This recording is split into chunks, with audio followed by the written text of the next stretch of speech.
എപ്പോഴും പറയാറുണ്ട്, ദൈവത്തിൻ്റെ വേല ചെയ്യുന്ന ആൾക്കാർ അതാണ് ചെയ്യേണ്ടത്. അതിൻ്റെ ഒപ്പം തന്നെ നന്മയും മറ്റുള്ളവരെ സഹായിക്കുകയും എല്ലാം ചെയ്യുക.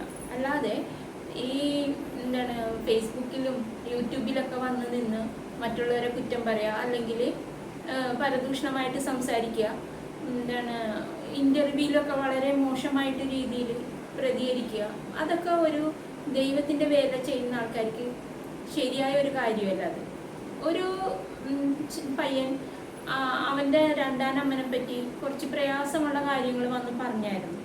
അതിനെതിരെ ഈ ദൈവവേല ചെയ്യുന്ന മനുഷ്യൻ വളരെ മോശമായിട്ട് ആ പയ്യനെ വന്ന് വളരെ മോശമായിട്ട് പറഞ്ഞു.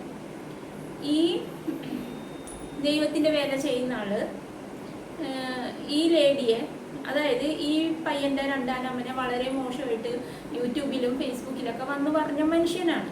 ഇപ്പം ആ ലേഡിക്ക് അസുഖം വന്നപ്പോൾ തിരിച്ചായി. ഇങ്ങനെയൊന്നും പരദൂഷണം പറഞ്ഞ് നടക്കേണ്ട ഒരു വ്യക്തിയല്ല ദൈവത്തിൻ്റെ വേല ചെയ്യുന്ന ആള്. ശരിയല്ലേ?